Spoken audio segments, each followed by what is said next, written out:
Hey everybody, welcome back to IP Farms. Well, it's another beautiful day here on the farm in North Carolina. It's about 72 degrees Fahrenheit, calling for a high of 76 tomorrow. So I'm really enjoying the sunshine and dry conditions while we're out here working on the service trucks.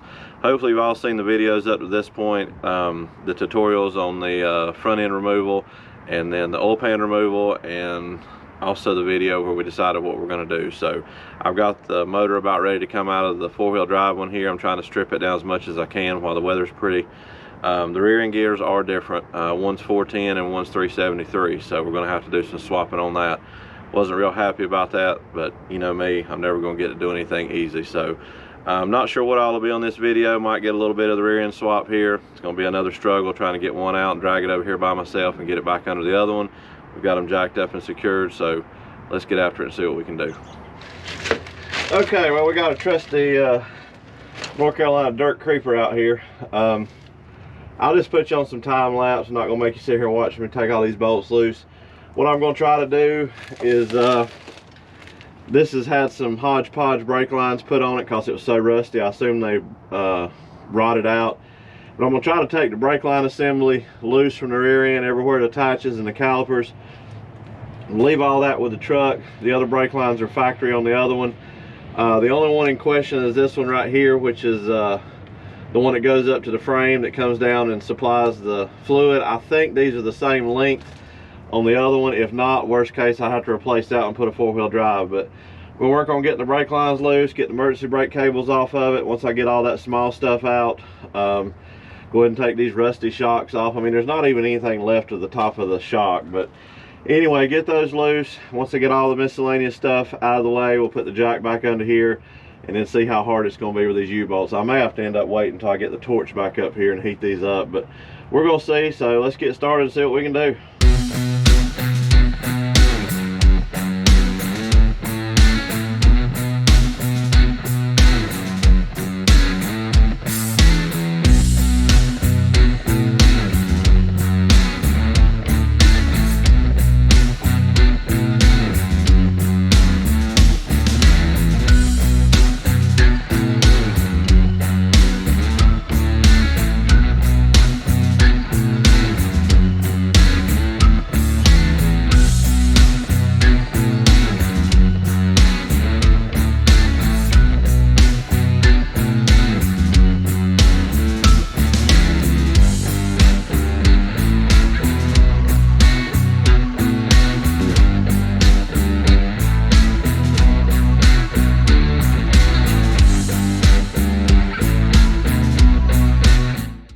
Well, that was an ordeal. I'm gonna tell you what, I'm so tired of rust falling in places that it shouldn't be falling in. And I'll tell you another thing while I'm on a rant. I do not understand why a vehicle has to have metric nuts and fasteners on it and standard. 12mm 12 point for the drive shaft.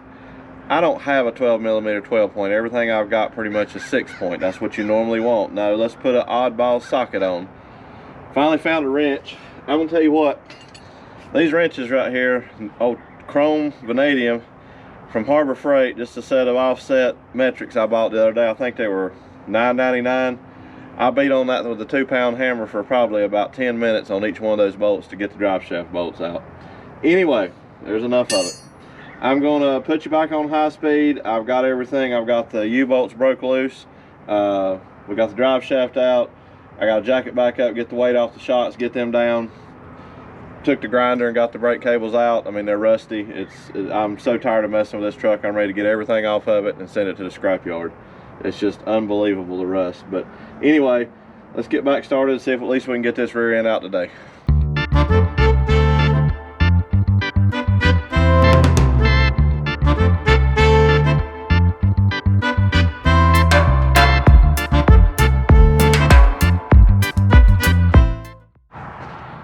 Okay, well, we got both sets of U-bolts off. Wasn't as bad as what I thought. Of course, the shock bolts down there would not come loose. The bolt was rusted solid into the sleeve. So once I got the nut off, I couldn't get the bolt out. So the other side, I was successful in just taking the die grinder and cutting the bolt on each side. This side, I got one side cut and went to cut the other side and noticed it smoking quite a bit. And naturally I cut a hole in the shock, so I've been waiting on all the oil to drip out so I can finish cutting that bolt and get that down. And I believe after that, depending on how bad these springs are rusted to the blocks, it should drop down.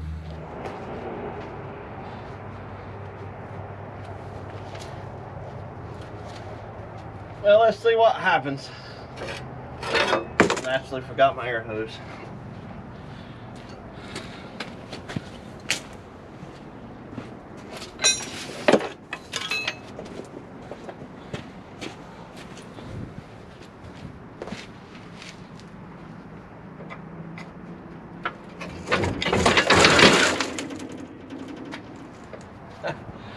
One rear end exit left screen. Why did I think that was going to stay on the jack? Oh well.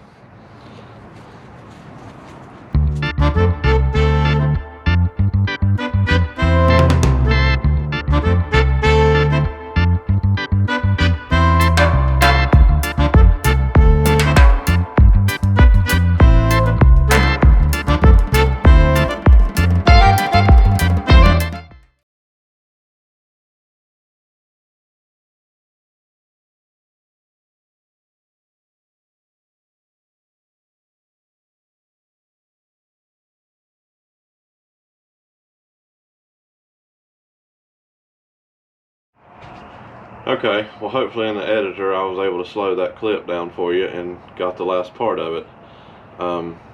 I yanked on the lifting block that last pull I was doing on the rear end, and finally it separated from the rear end.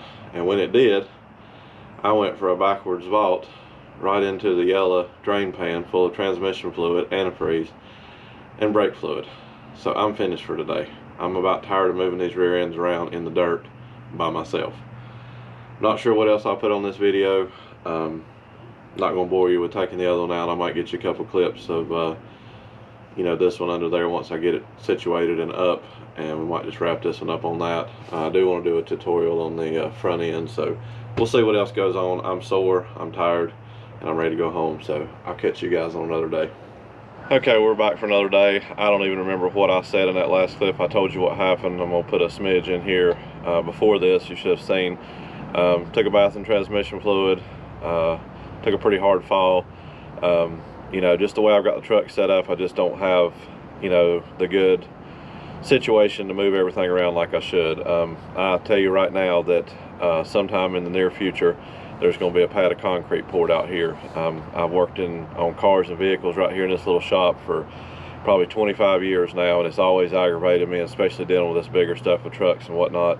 We're going to have some concrete out here at some point. But anyway, I'm going to try to make these videos a little bit shorter than what I have been. So we've about got the rear end ready to go under there. So when I get it in and bolted up, I'll bring you back and show you, tell you just a quick smidge on what I had to do and what I encountered, and we'll probably wrap this one up. Well, when you're working in the dirt by yourself, you done slipped and busted your tail trying to drag something around you shouldn't be.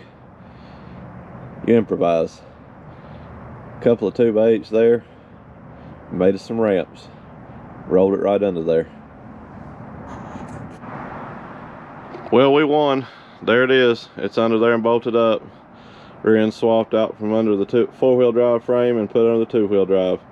Lifting blocks are in. All I had to do was put a longer pin in the springs for the additional block height, and we've got to take a couple of things off of the rear end that came out of the two-wheel drive. It's still got all the factory brake lines, and all the connections of course are not rusty, so they're all good. So I'm going to use that spans across the rear end housing. I did have to order a top hose. It was a little bit shorter, so I'm waiting on that. And I've got to take the shock mounts off of this one. The other ones are pretty rusty. So other than that, we're in pretty good shape. Button a few things up. I got new shocks for it and stuff coming, so I get some new parts, put those on there. So now let's move on, see if we can get to the front end. Alright, we're going to wrap this one up and call it a video.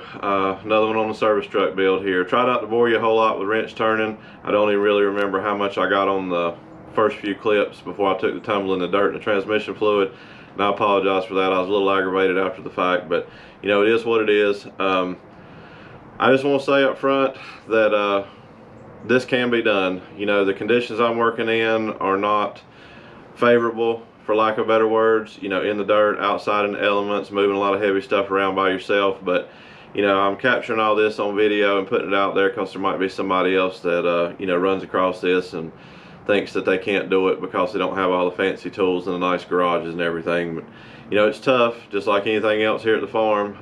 If you got the drive and you got the willpower, you can accomplish anything with the Lord's help. And so far, everything is going pretty good. There's two things that I can promise y'all right now that's going to happen. One still a ways away, but that's to get crops in the ground here one day.